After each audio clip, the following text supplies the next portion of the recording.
کیا ہم آج بھی انصاف کے تماشائی ہیں؟ جارج اسٹینی جونیئر کی کہانی صرف ایک بچے کی سانحہ خیز موت کی نہیں، بلکہ یہ ایک پورے نظام پر فرد جرم ہے۔ ایک ایسا نظام جو انصاف کے نام پر امتیاز، تعصب اور طاقتور کے مفادات کو تحفظ دیتا ہے۔ 1944 کا جنوبی کیرولائنا، امریکہ کے جنوب میں واقع ایک ریاست، جہاں نسلی امتیاز صرف معاشرتی روایت نہیں بلکہ قانونی ڈھانچے کا حصہ تھا۔ وہاں کے جم کرو قوانین کے تحت سیاہ فام افراد کو تعلیم، صحت، روزگار اور قانونی تحفظ میں مسلسل دوسرے درجے کا شہری سمجھا جاتا تھا۔ ایسے ماحول میں 14 سالہ جارج اسٹینی کو 2 سفید فام بچیوں کے قتل کا مجرم ٹھہرایا گیا۔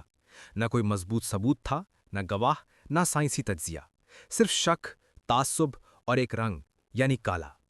عدالتی کارروائی صرف 2 گھنٹوں میں مکمل ہوئی۔ جیوری کے تمام ارکان سفید فام تھے، جنہوں نے صرف 10 منٹ میں ایک بچے کو برقی کرسی پر موت کی سزا سنا دی۔ جارج کا کوئی وکیل مؤثر انداز میں اس کا دفاع نہ کر سکا۔ اس سے پہلے کہ وہ سمجھ پاتا کہ ہو کیا رہا ہے، وہ جیل میں تنہا قید کر دیا گیا۔ اپنے والدین سے ملاقات کی اجازت تک نہ ملی، اور 81 دن بعد اسے 5380 وولٹ بجلی دے کر موت کے گھاٹ اتار دیا گیا۔ اب سوال یہ ہے، کیا صرف جارج اسٹینی ہی ایسا واحد واقعہ ہے؟ ہرگز نہیں۔ اسی امریکہ میں 1931 میں اسکاٹس بورو بوائز کا کیس سامنے آیا، جس میں 9 سیاہ فام نوجوانوں پر 2 سفید فام عورتوں کے ساتھ زیادتی کا الزام لگایا گیا۔ ابتدائی عدالتوں نے سب کو سزائے موت سنائی، مگر بعد میں یہ ثابت ہوا کہ الزامات جھوٹے تھے۔ اس مقدمے نے امریکی عدالتی نظام میں نسلی تعصب کی جڑیں واضح کر دیں۔ اسی طرح 1989 میں سینٹرل پارک کا واقعہ پیش آیا۔ 5 سیاہ اور لاطینی نسل نوجوانوں کو نیو یارک کے ایک پارک میں ایک سفید فام خاتون پر حملے کے الزام میں گرفتار کیا گیا۔ تمام نوجوانوں نے جرم کا اعتراف کیا، مگر بعد میں یہ واضح ہوا کہ وہ اعتراف پولیس کے دباؤ، مار پیٹ اور گمراہ کن تفتیشی حربوں کا نتیجہ تھا۔ کئی سال بعد ڈی این اے تجزیے اور اصل مجرم کے اعتراف نے انہیں بے گناہ ثابت کیا۔ یہ تمام واقعات یہ ثابت کرتے ہیں کہ جب تعصب نظام کا حصہ بن جائے تو قانون ایک ہتھیار بن جاتا ہے، ایسا ہتھیار جو کمزور، غریب اور رنگدار طبقات کے خلاف استعمال ہوتا ہے۔ سائنس اور موجودہ فورنزک ایتھکس ان واقعات پر روشنی ڈالتی ہے۔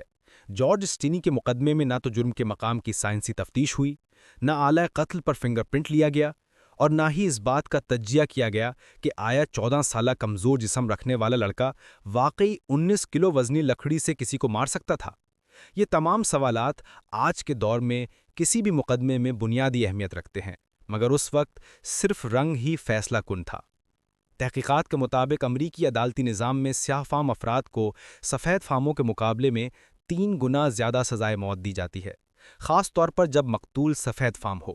امریکن بار ایسوسی ایشن کی رپورٹس بھی اس فرق کی تصدیق کرتی ہیں اور بتاتی ہیں کہ نسلی تعصب آج بھی اس نظام کے اندر موجود ہے۔ جارج اسٹینی کے کیس پر تحقیق کرنے والے مورخین اور قانون دان متفق ہیں کہ یہ مقدمہ امریکی قانونی تاریخ کا ایک شرمناک باب تھا۔ 2014 میں، یعنی 70 سال بعد، جنوبی کیرولائنا کی عدالت نے جارج کو بے گناہ قرار دیا۔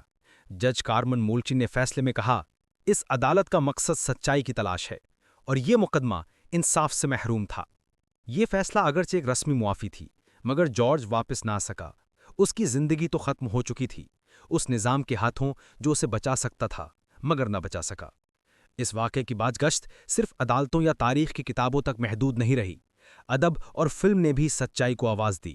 مشہور ناول دی گرین مائل اور اس پر بننے والی فلم ایک ایسے معصوم قیدی کی کہانی ہے جو طاقتور معاشرے کی نظر میں مجرم ہے، مگر حقیقت میں ایک نرم دل اور شفا خیز انسان ہے۔ یہ کہانی جارج اسٹینی کی روح کی بازگشت محسوس ہوتی ہے، لیکن سوال آج بھی باقی ہے، کیا دنیا واقعی بدل گئی ہے؟ کیا آج رنگ، نسل، مذہب یا معاشی حیثیت انصاف پر اثر انداز نہیں ہوتے؟